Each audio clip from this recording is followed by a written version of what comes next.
नमस्कार। आज के क्लास में आपका स्वागत है। मैं बेलूर मठ लाल बाबा विद्यालय का शिक्षक आपके लिए आज लाया हूँ रासायनिक गणना का भाग 6। इसमें हम लोग वही करेंगे, मोल की अवधारणा, और ये हमारे लिए आखिरी वो भाग होगा जहाँ पे हमारी मोल की धारणा का समापन हो जाएगा। आज हम लोग देखेंगे कि मोल की धारणा में हम लोग ग्राम मोल तक कैसे पहुँचते हैं, ग्राम मोल तक कैसे पहुंचते हैं। जैसे आपको मान लीजिए कोई भी पदार्थ, किसी भी पदार्थ के अणुओं की या परमाणुओं की संख्या दी गई है, तो आप उससे बता पाएंगे कि कितना ग्राम मोल अणु या परमाणु आपको दिया गया है। ठीक उसी तरह से आयतन से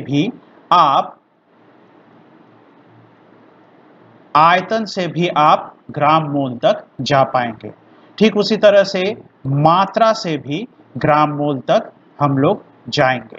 तो इस तरह से हम लोग देखेंगे कि गणित के सवाल में जो गणितीय सवाल मोल की अवधारणा पर आधारित है, उनमें अगर आपसे ये पूछा जाए कि किसी पदार्थ का ग्राम मोल कितना है, परमाणु हो चाहे अणु हो, ग्राम मोल परमाणु या ग्राम मोल अणु, जो भी आपसे पूछा जाए, आप किसी भी रास्ते से ग्राम मोल तक, उत्तर तक पहुंच सकते हैं। आइए शुरू करते हैं आज का क्लास। तो देखिए, मोल की अवधारणा हमें पता है कि तभी लागू होती है जब साधारण तापमान तथा दबाव यानी एसटीपी या एनटीपी पर तापमान या दबाव रहता है। ठीक है, तापमान हमने क्या सीखा था? या तो तापमान होगा 273 केल्विन का, या तो फिर 0 डिग्री सेल्सियस का। और दबाव कितना रहता है? दबाव रहता है 1 एटमॉस्फेयर दबाव, यानी एक वायुमंडलीय दबाव, जिसको हम लोग व्यक्त कर सकते हैं 76 सेंटीमीटर पारे की ऊंचाई से, या तो फिर 760 मिलीमीटर पारे की ऊंचाई से। ठीक है, तो यही जो दो जानकारी है वो हमारा एसटीपी या एनटीपी है। ठीक है, तो इसका मतलब मोल की अवधारणा हमेशा लागू होगी साधारण तापमान तथा दबाव पर। एनटीपी या एसटीपी यानी पर जो तापमान होता है वो है 273 केल्विन या 0 डिग्री सेल्सियस। ठीक है, केल्विन में पूछा जाए तो आप कहेंगे 273 केल्विन, और अगर डिग्री सेल्सियस में आपको बताना है तो 0 डिग्री सेल्सियस। और दबाव है एक वायुमंडलीय दबाव या एक एटमॉस्फेयर का दबाव, या तो फिर 76 सेंटीमीटर पारे का, या उसी को हम लोग लिखेंगे 760 मिलीमीटर पारे का। ठीक है, तो हम लोग मोल की अवधारणा में बिना इस चीज के मोल की अवधारणा लागू नहीं होती है, ये जानते हैं। और हम लोग ये भी बता सकते हैं, हमें ये भी पता है कि एक मोल जो कि एनटीपी या एसटीपी पर अगर हुआ तो उसमें कितने सारे अणु या परमाणु होंगे? उसमें हमेशा 6.023 गुना 10 का पावर 23 इतने अणु या परमाणु होंगे। ठीक है, सवाल पर निर्भर करता है आपको परमाणु के बारे में बताना है या अणु के बारे में बताना है, हमेशा याद रखिएगा। और ये जो संख्या है इसको क्या कहा जाता है? इसको कहा जाता है एवोगाड्रो संख्या। इसको कहते हैं एवोगाड्रो संख्या। आप अपने नोट्स में एक जगह पे साइड में लिखे रखिए, ये जो संख्या है ये है एवोगाड्रो संख्या। ठीक है, अब आगे एक मोल को हम लोग आयतन में भी बता सकते हैं। आयतन में अगर लीटर में बताना है तो 22.4 लीटर, या अगर घन सेंटीमीटर में बताना है तो 22,400 घन सेंटीमीटर या सीसी। ठीक है, घन सेंटीमीटर को हम लोग सीसी भी लिख देते हैं शॉर्ट फॉर्म में। अब एक मोल को अगर हम मात्रा में व्यक्त करें, और अगर एक मोल पूछा जा रहा है, अगर एक मोल किसी अणु का है तो वो होगा ग्राम अणुभार। अगर हम लोग परमाणु की बात कर रहे हैं तो वो हो जाएगा ग्राम परमाणु भार। तो एक मोल मात्रा में व्यक्त करेंगे, अगर परमाणु के लिए है तो उसका हम लोग हम लोग लिखेंगे परमाणु भार के आधार पे हम लोग उसका ग्राम परमाणु भार निकाल लेंगे। और अगर हम लोगों को मात्रा किसी अणु के लिए चाहिए तो उसके अणु भार को हम लोग इस्तेमाल करके उसका ग्राम अणु भार निकाल लेंगे। और लास्ट जो आज के भाग का चर्चा भाग जिस विषय पे हम लोग चर्चा करेंगे वो है ग्राम परमाणु भार या ग्राम अणु भार। और ग्राम अणु ग्राम परमाणु की बात आएगी तो हम लोग इन दोनों को ही बोलेंगे 1 ग्राम मोल। ठीक है, अगर अणु की बात हो रही है तो हम लोग बोलेंगे 1 ग्राम मोल अणु, या तो फिर परमाणु की बात हो रही है तो हम लोग उसको बोलेंगे 1 ग्राम मोल परमाणु। ठीक है, और हम लोग आज जितने भी सवाल बनाएंगे उसमें हमें यहां तक पहुंचना है। आपको सवाल जो दिया जाएगा उसमें पूछा जाएगा कि कितनी भी संख्या में अणु या परमाणु है तो उसका कितना ग्राम मोल होता है, तो आप यहां से शुरू करके यहां तक पहुंचेंगे। ठीक उसी तरह से आपको बोला जाएगा कि अगर किसी पदार्थ का आयतन दिया गया है और आपसे ग्राम मोल के बारे में पूछा जा रहा है तो आप यहाँ से शुरू करके यहाँ तक पहुँच सकते हैं। ठीक है, और फिर मात्रा के बारे में पूछा जाएगा तो भी आप यहाँ से शुरू करके ग्राम मोल तक पहुँच सकते हैं।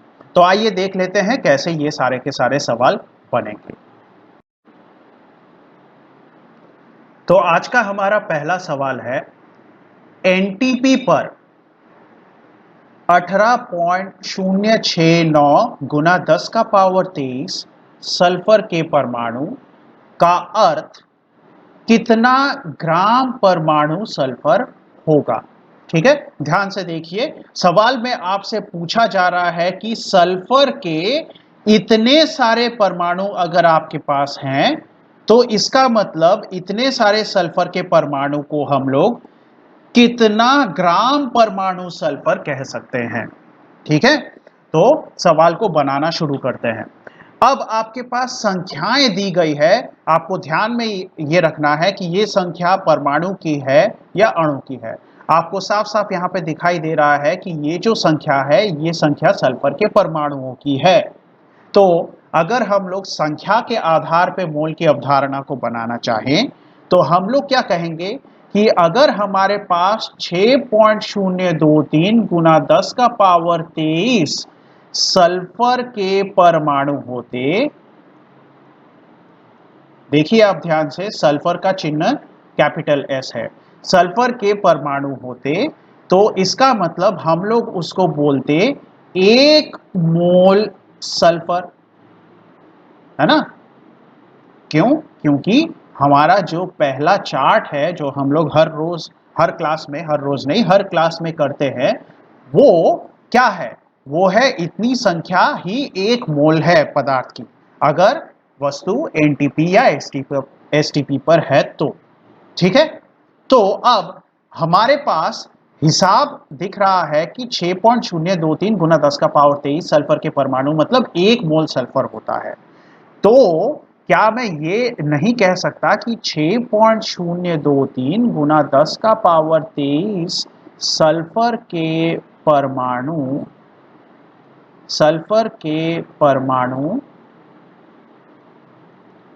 यही 1 ग्राम परमाणु सल्फर है?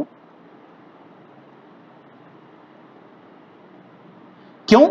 क्योंकि 1 मोल जितना होगा उतने ही ग्राम परमाणु होने चाहिए, है ना। मैंने आपको पिछले क्लासों में भी बताया था, जितने मोल उतना ही ग्राम परमाणु या उतने ही ग्राम अणु होते हैं। हमेशा याद रखिएगा, अगर 2 मोल है तो 2 ग्राम परमाणु या 2 ग्राम परमाणु या 2 ग्राम अणु होंगे। निर्भर करता है कि आपसे पूछा क्या जा रहा है। यहां पे परमाणु के बारे में पूछा गया है तो आपको 1 मोल सल्फर है आपके पास है तो इसका मतलब वही 1 ग्राम परमाणु सल्फर हो गया। तो आपको संख्या से ग्राम परमाणु सल्फर तक पहुंचना है। आप देखिए, आपने संख्या और ग्राम परमाणु सल्फर के बीच में संबंध स्थापित कर लिया। अब क्या काम बचा है? अब आप बस ये पता लगाइए कि अगर इतने सारे सल्फर के परमाणु 1 ग्राम परमाणु सल्फर है, तो सिर्फ एक सल्फर का परमाणु कितना ग्राम परमाणु सल्फर होगा? इतने सारे सल्फर के परमाणु 1 ग्राम परमाणु सल्फर होते हैं, तो सिर्फ एक लीजिएगा तो एक से तो कम ही होगा, तो इसलिए वो नीचे ऐसे भाग हो जाएगा। इतने ग्राम परमाणु सल्फर। अब आपके पास सिर्फ एक सल्फर का परमाणु तो नहीं है, आपके पास कितने सारे सल्फर के परमाणु हैं? 18.069 गुना 10 का पावर 23। अब आप अपने आप से ये सवाल पूछिए कि एक सल्फर का परमाणु मतलब इतने ग्राम परमाणु सल्फर, तो 2 सल्फर का परमाणु होता तो इसका दुगना ग्राम परमाणु सल्फर होता। 3 सल्फर का परमाणु होता तो इसका 3 गुना ग्राम परमाणु सल्फर होता। और इसीलिए यहाँ पर हम लोग कहेंगे कि अगर 18.069 गुना 10 का पावर 23 सल्फर के परमाणु है,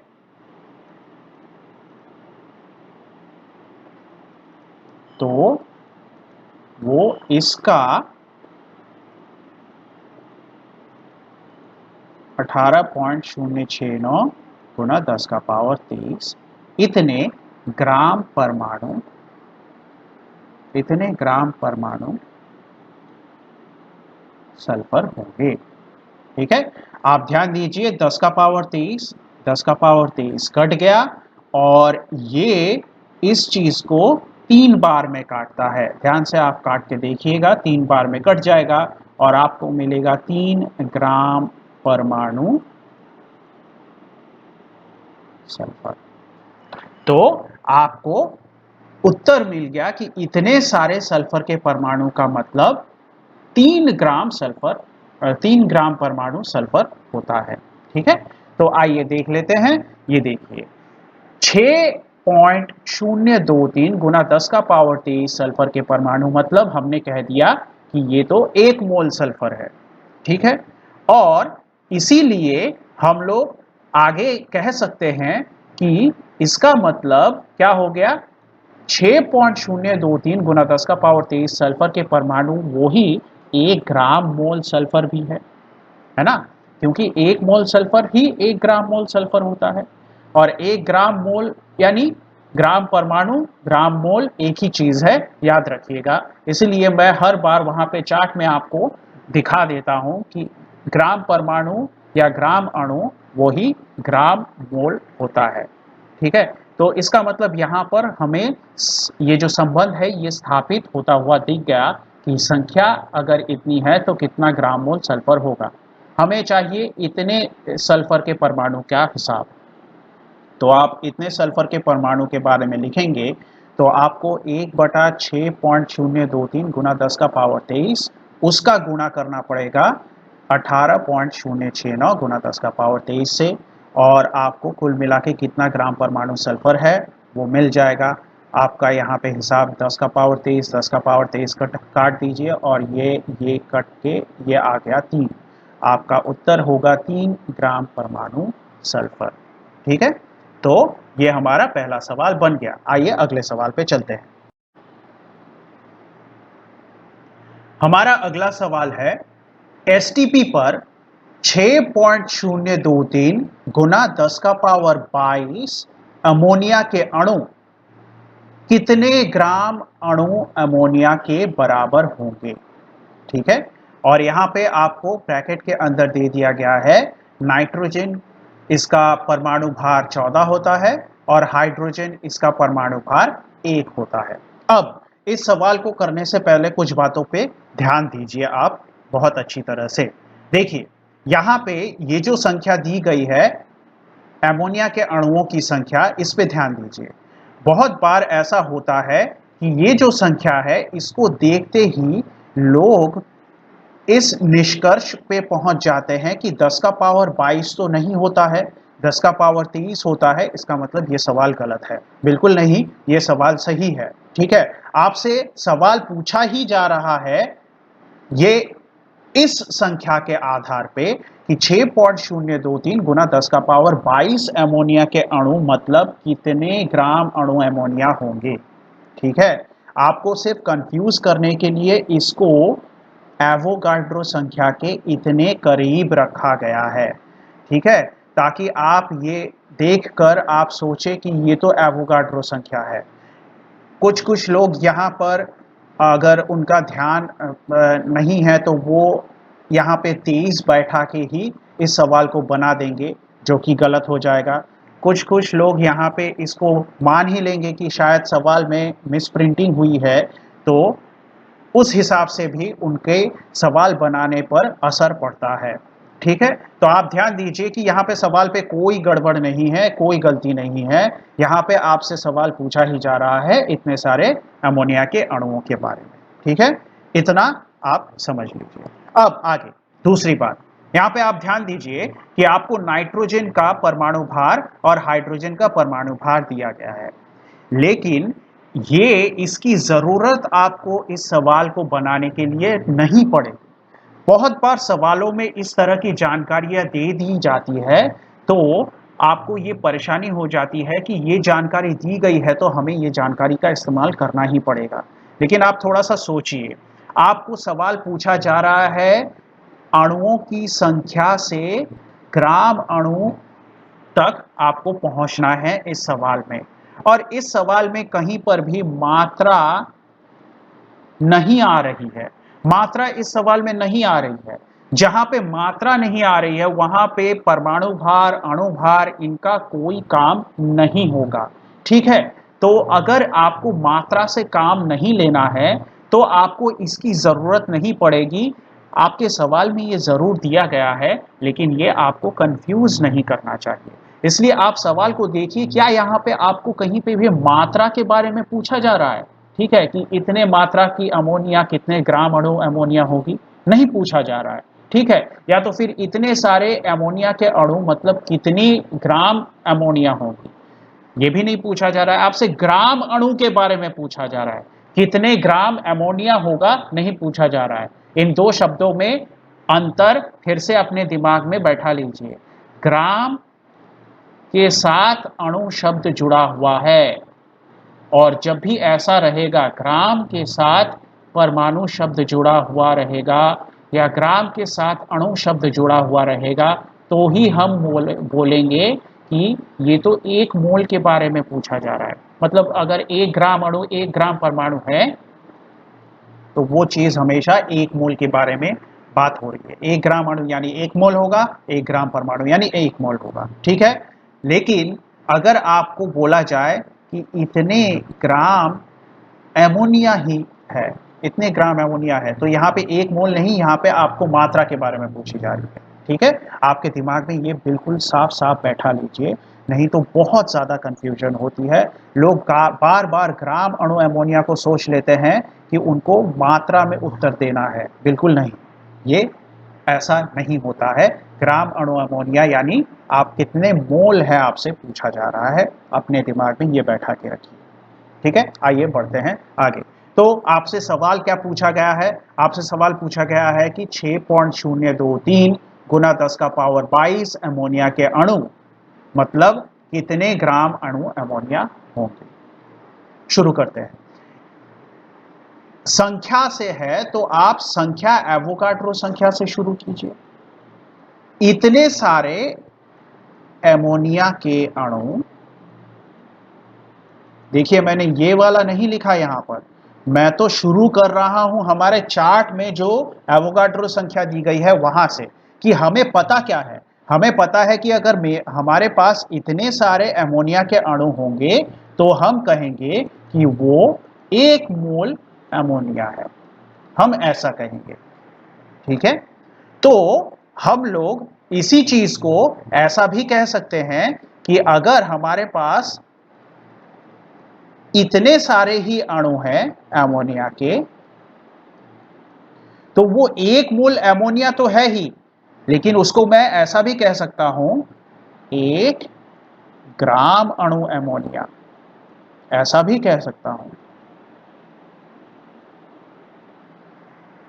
ठीक है, तब जाके इस सवाल के हिसाब से संबंध बन गया, अणुओं की संख्या का संबंध ग्राम अणु से बन गया, जो कि हमें यहां पर चाहिए।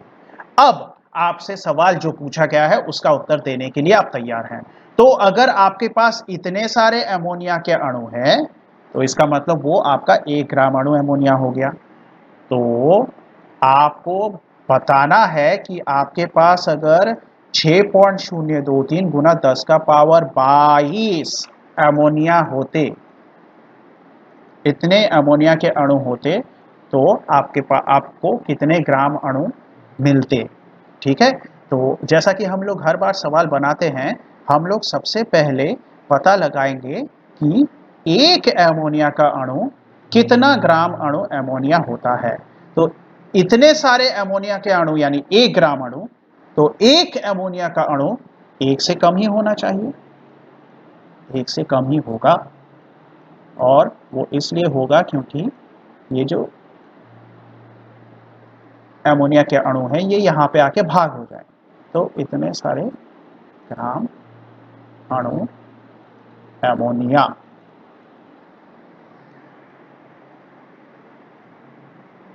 तो आपसे क्या सवाल पूछा गया है? आपसे सवाल पूछा गया है इतने सारे एमोनिया के अणु के लिए, तो आप बोलेंगे कि अगर एक एमोनिया का अणु होता तो इतना ग्राम अणु एमोनिया होता, 2 एमोनिया का अणु है तो इसका दुगना होना चाहिए, 2 गुना ग्राम अणु एमोनिया होना चाहिए, 3 एमोनिया होगा तो इसका 3 गुना ग्राम अणु एमोनिया होना चाहिए। आपको दिया गया है कि इतने सारे एमोनिया के अणु हैं, इतने एमोनिया के अणु है, तो इस चीज का इतना गुना हो जाएगा।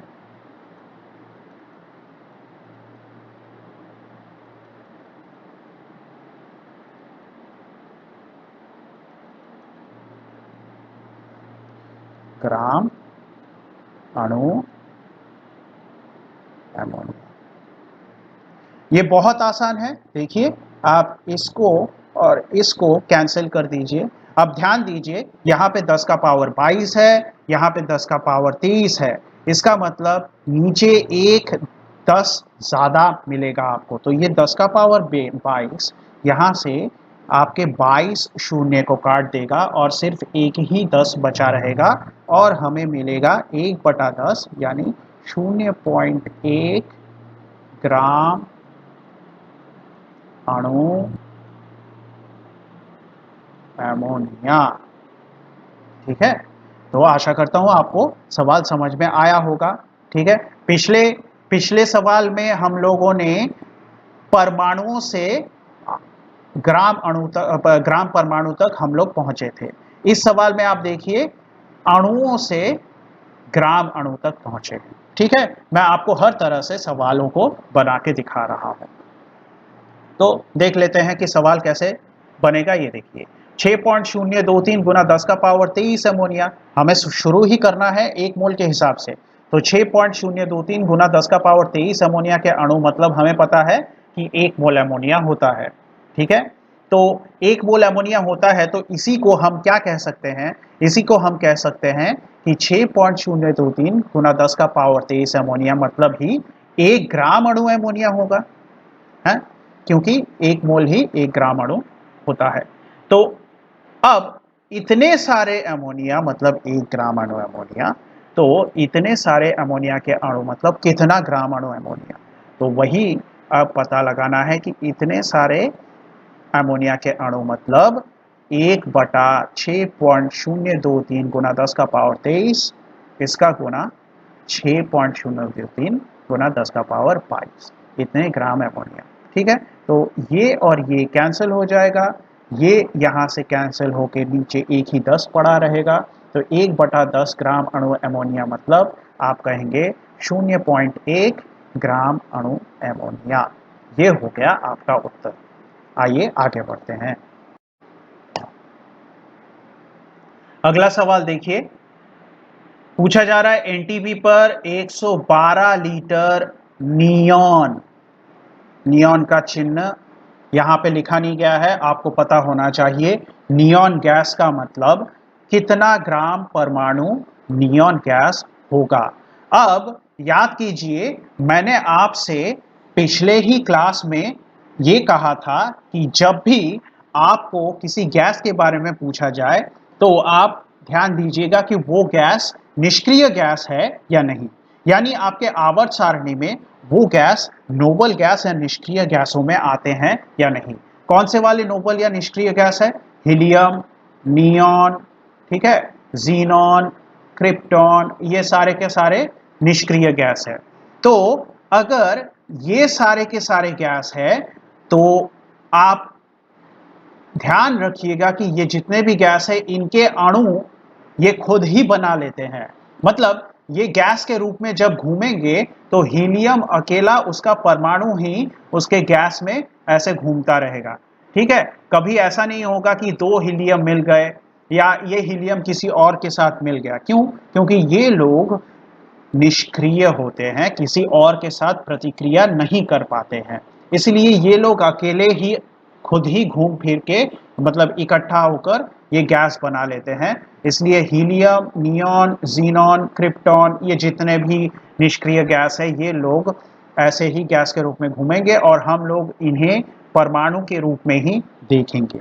ठीक है, तो मेरा ये सब कहने का इसके पीछे का मकसद ये है कि आपको यहाँ पे ध्यान रखना पड़ेगा कि ये जो नियॉन गैस है इसमें आपको अणु नहीं मिलेंगे, इसके परमाणु ही मिलेंगे। ठीक है, ठीक उसी तरह से हीलियम का गैस या जीनॉन का गैस या क्रिप्टॉन का गैस, उसमें भी आपको अणु नहीं, उसके परमाणु ही मिलते हैं।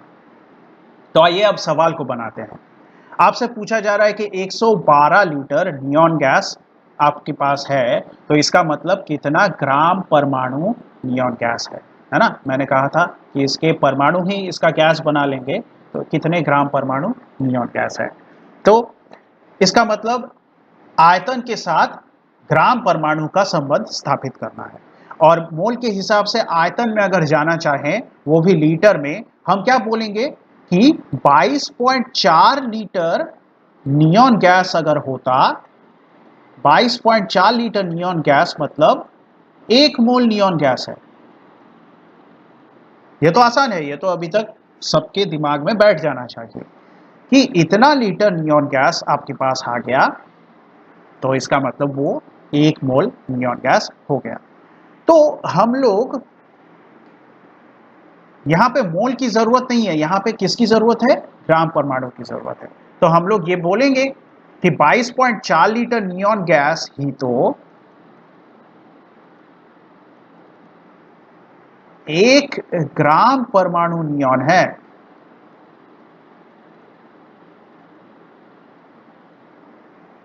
अब आपका सवाल देखिए क्या बोल रहा है। आपका सवाल पूछ रहा है कि 112 लीटर नियॉन गैस मतलब कितने ग्राम परमाणु नियॉन। आपको यहाँ पे 22.4 लीटर दिख रहा है, 1 ग्राम परमाणु नियॉन है। तो आप यहाँ पर क्या लिखेंगे? अगर आपके पास 1 लीटर नियॉन गैस होता तो इसका मतलब वो 1 ग्राम परमाणु नियॉन से तो कम ही होता। कितना कम होता? मतलब कितना होता? वो 1/22.4 ग्राम परमाणु नियॉन होता।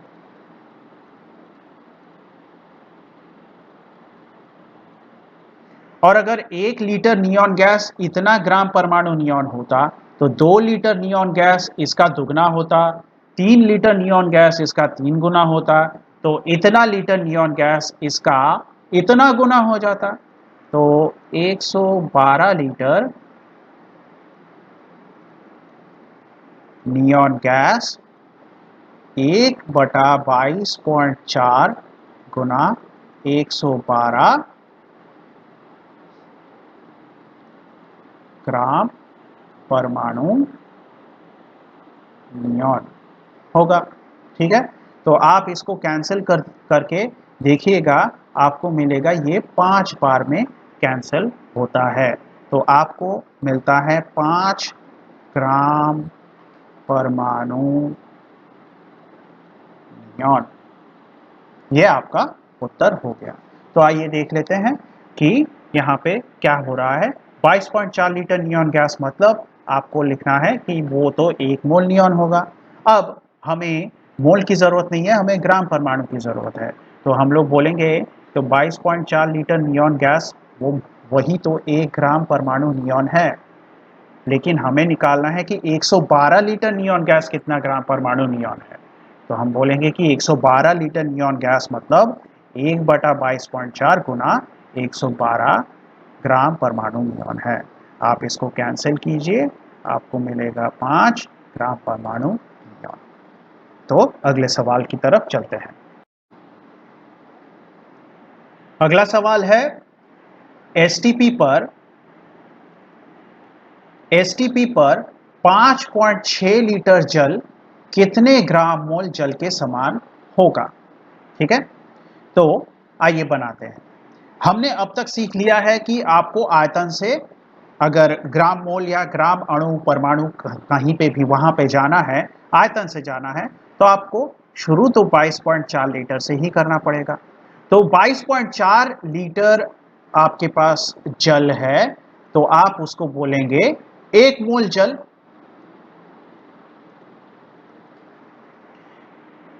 तो हम लोग इसी चीज को लिख सकते हैं कि 22.4 लीटर जल ही तो, अगर 1 मोल जल है तो वही तो 1 ग्राम मोल जल है।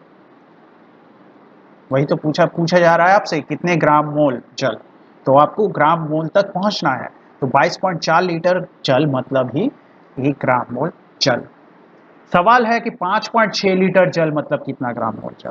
तो आप पहले निकालिए कि अगर यहाँ पे 22.4 लीटर की जगह पे आपसे पूछा जाए कि 1 लीटर जल मतलब कितना ग्राम मोल जल होगा, तो आप बोलेंगे कि 22.4 लीटर जल अगर 1 ग्राम मोल होता है तो 1 लीटर जल तो 1 ग्राम मोल से तो कम ही होगा।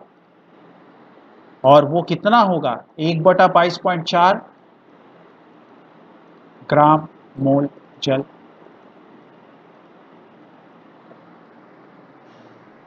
एक लीटर का हिसाब आपको मिल गया, 5.6 लीटर का हिसाब चाहिए कि 5.6 लीटर जल कितने ग्राम मोल जल होते हैं।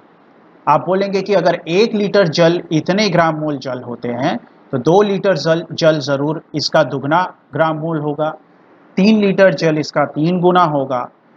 तो 5.6 लीटर जल इसका 5.6 गुना होना चाहिए।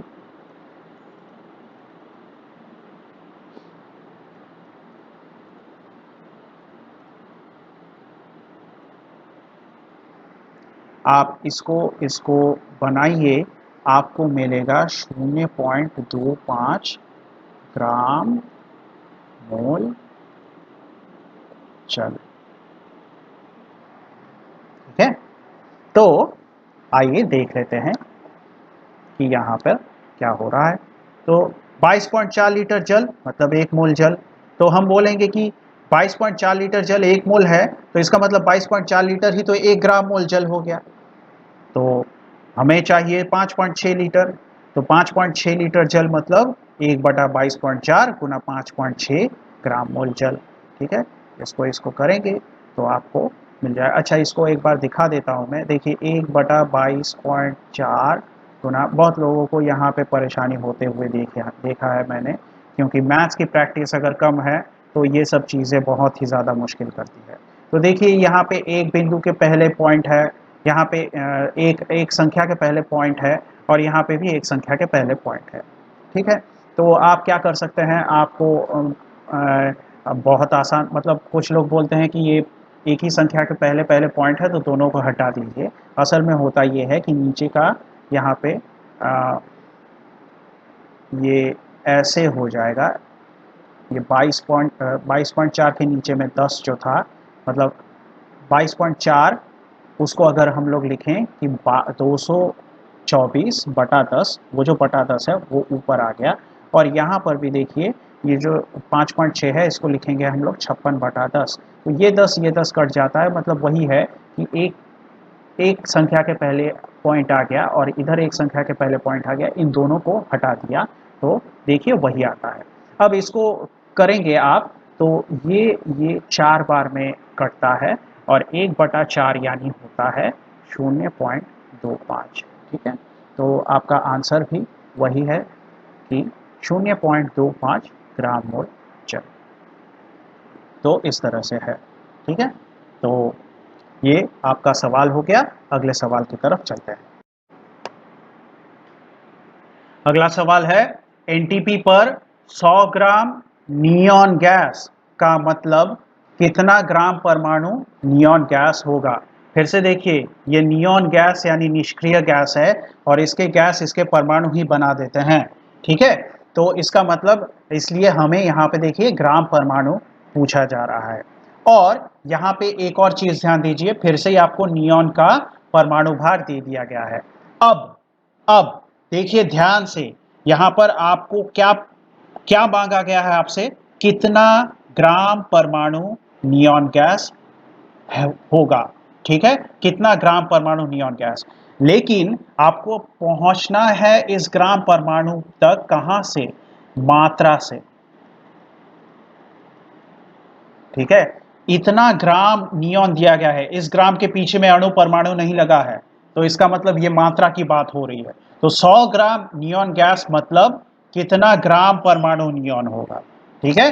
तो आशा करता हूं सवाल आपके समझ में आ गया है। तो यहां पे मात्रा की बात आई है, तो आप परमाणु भार का इस्तेमाल करेंगे। तो परमाणु भार का इस्तेमाल करेंगे तो सबसे पहले हमें लिखना पड़ेगा कि नियॉन का ग्राम परमाणु भार कितना होगा, 20 ग्राम होगा। परमाणु भार के पीछे में ग्राम लगा दीजिए, ग्राम परमाणु भार निकल आता है। अब हम लोग क्या बोलेंगे, तो अब हम लोग बोलेंगे कि इसका मतलब 20 ग्राम नियॉन अगर है तो वही 1 मोल नियॉन है, और 20 ग्राम नियॉन अगर 1 मोल नियॉन है तो वही तो 1 ग्राम परमाणु नियॉन ही है।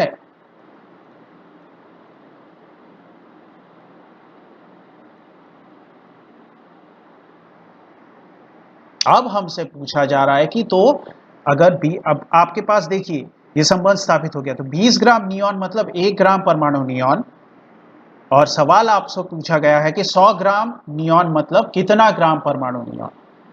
तो आप क्या बोलेंगे, आप यहां पे दिखाइए, 20 ग्राम नियॉन मतलब 1 ग्राम परमाणु नियॉन मतलब, अगर मैं 1 ग्राम नियॉन के बारे में सोचूं तो 20 ग्राम अगर 1 ग्राम परमाणु नियॉन होता है तो 1 ग्राम परमाणु से तो कम ही होगा, कितना, उसका मान कितना होगा, 1/20 ग्राम परमाणु। जैसा हर बार कर रहे हैं, बहुत आसान सवाल है, बस आपको शुरू का ध्यान रखना है कैसे हो रहा है। 1 ग्राम का हिसाब निकल गया, तो बताइए 1 ग्राम नियॉन अगर इतना ग्राम परमाणु नियॉन होता है तो 2 ग्राम इसका दुगना होगा, 3 ग्राम इसका 3 गुना होगा। वही बात मैं बार बार क्यों कह रहा हूं, ताकि आपके दिमाग में बैठ जाए कि ये बहुत आसान चीज है, और जितना मैं आपको बोलूंगा कि ऐसे ऐसे हो रहा है, उतना आप मेरे साथ बनाते बनाते इस चीज को बिल्कुल आसान बना लेंगे अपने लिए। तो देखिए, आपको, सॉरी, ये 5 ग्राम नहीं होगा, ये आपको हिसाब लगाना है 100 ग्राम का। तो यहाँ पे 1 के लिए 1/20, तो 100 ग्राम के लिए 1/20 का 100 गुना, इतना ग्राम परमाणु नियॉन। तो आप क्या करेंगे, इसको और इसको कैंसिल कीजिए, आपको मिलेगा 5 ग्राम परमाणु नियॉन। बहुत आसान है, देख लीजिए कि नियॉन का ग्राम परमाणु भार 20 ग्राम होता है, तो हम बोलेंगे कि 20 ग्राम नियॉन गैस मतलब ही 1 मोल नियॉन गैस, और 1 मोल नियॉन गैस अगर निकल गया तो हम बोलेंगे कि 20 ग्राम नियॉन गैस ही तो 1 ग्राम परमाणु नियॉन है। अब 20 ग्राम नियॉन मतलब 1 ग्राम परमाणु नियॉन, तो 100 ग्राम नियॉन मतलब 100 ग्राम नियॉन मतलब 1/20 गुना 100 मतलब 5 ग्राम नियॉन, ठीक है। आसान सवाल है, बहुत आसानी से बन जाता है। आइए अगले सवाल की तरफ चलते हैं। अगला सवाल, एनटीपी पर 306 gram aluminium oxide. Aluminium oxide कैसा है? देखिए, यह है एल्यूमिनियम ऑक्साइड। तो जरूरी नहीं है आपको एग्जाम में एल्यूमिनियम ऑक्साइड ऐसा लिखा हुआ मिल जाए, इसलिए आपको पता होना चाहिए कि एल्यूमिनियम ऑक्साइड कैसा दिखता है। ठीक है, तो वो पता कैसे लगेगा, इसके लिए आप रासायनिक गणना का भाग 1 देखिए, आपको समझ में आ जाएगा कि एल्यूमिनियम ऑक्साइड नाम से ही आप कैसे बता सकते हैं कि उसका चिन्ह Al2O3 होता है। तो आपका सवाल है कि एनटीपी पर 306 ग्राम एल्यूमिनियम ऑक्साइड का अर्थ कितना ग्राम मोल एल्यूमिनियम ऑक्साइड होता है। ठीक है, तो बताया ये जा रहा है कि आपको 306 ग्राम एल्यूमिनियम ऑक्साइड दे दिया गया है, तो आप बताइए कि 306 ग्राम एल्यूमिनियम ऑक्साइड मतलब कितना ग्राम मोल एल्यूमिनियम ऑक्साइड होगा। आपको बता दिया गया है एल्यूमिनियम का परमाणु भार 27, ऑक्सीजन का 16। हमें पता है कि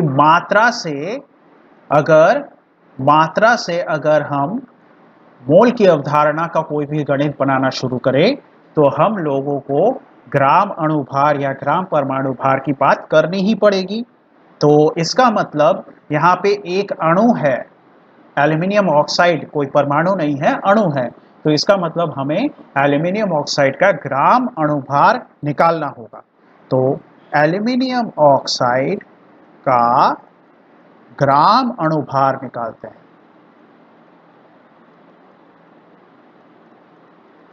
कैसे निकालें?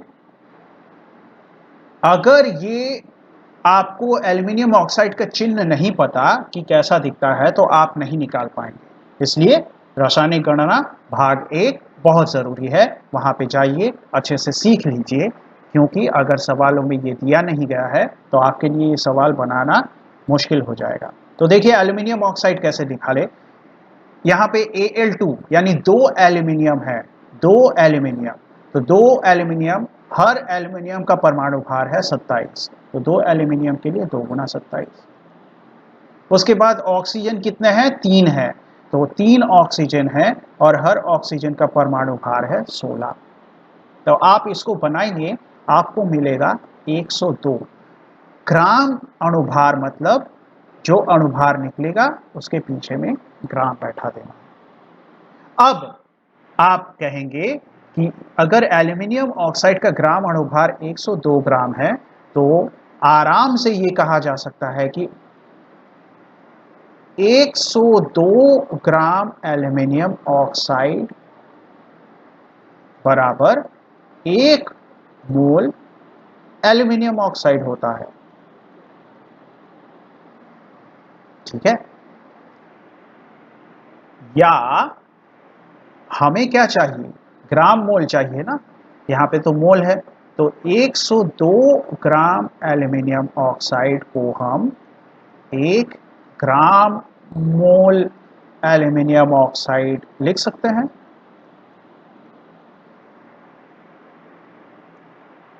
तो हमें यहाँ पर 306 ग्राम का हिसाब चाहिए, हमें 102 ग्राम का मिल गया है। तो हम बोलेंगे कि अगर 1 ग्राम एल्यूमिनियम ऑक्साइड होता, देखिए 102 ग्राम एल्यूमिनियम ऑक्साइड है तो वो 1 ग्राम मोल एल्यूमिनियम ऑक्साइड हो गया। तो अगर 1 ग्राम एल्यूमिनियम ऑक्साइड होता तो वो 1 ग्राम मोल से तो कम ही होता। कितना होता? 1/102 ग्राम मोल एल्यूमिनियम ऑक्साइड होता। ठीक है, तो 306 ग्राम मतलब क्या? 1 ग्राम एल्यूमिनियम ऑक्साइड अगर इतना ग्राम मोल होगा तो 2 ग्राम एल्यूमिनियम ऑक्साइड इसका दुगना, 3 ग्राम एल्यूमिनियम ऑक्साइड इसका 3 गुना, 306 ग्राम एल्यूमिनियम ऑक्साइड इसका 306 गुना। तो आप 306 ग्राम एल्यूमिनियम ऑक्साइड का हिसाब इसके साथ 306 को गुना करके बड़े आसानी से निकाल सकते हैं। आपको कितना मिलेगा? ये 3 बार में कटेगा, मतलब आंसर क्या हो गया? 3 ग्राम मोल एल्यूमिनियम ऑक्साइड। ठीक है, तो इतना समझ में आ गया होगा आपके। तो देख लीजिए, एल्यूमिनियम ऑक्साइड का ग्राम अणुभार आप 2 गुना 27, एल्यूमिनियम 2 है यहाँ पर, तो 2 गुना 27 प्लस ऑक्सीजन 3 है, 3 गुना 16, कितना निकला? 102 ग्राम। मतलब हम क्या बोलेंगे, 102 ग्राम एल्यूमिनियम ऑक्साइड ही 1 मोल एल्यूमिनियम ऑक्साइड होगा, हम आराम से बोल सकते हैं।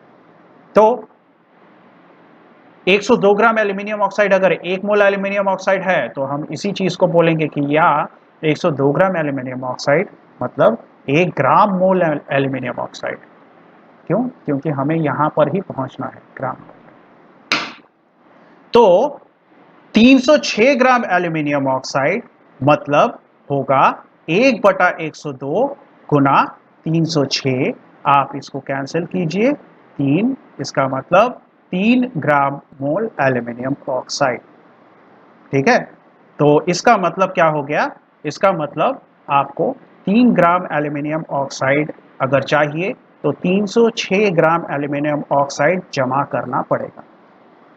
तो इस तरह से हमारा ये जो भाग 6 है खत्म होता है और इसी में मोल की अवधारणा भी समाप्त होती है। हमारा रासायनिक गणना चलता रहेगा, इसमें एक और अध्याय आपका शुरू होगा अगले क्लास से। मोल की अवधारणा का समापन यहाँ पे हो गया है। अगर मेरा क्लास आपको अच्छा लग रहा है तो लाइक, शेयर, सब्सक्राइब जरूर कीजिए और नोटिफिकेशन के लिए बेल आइकन को दबाइए। अगले क्लास तक पढ़ते रहिएगा। धन्यवाद।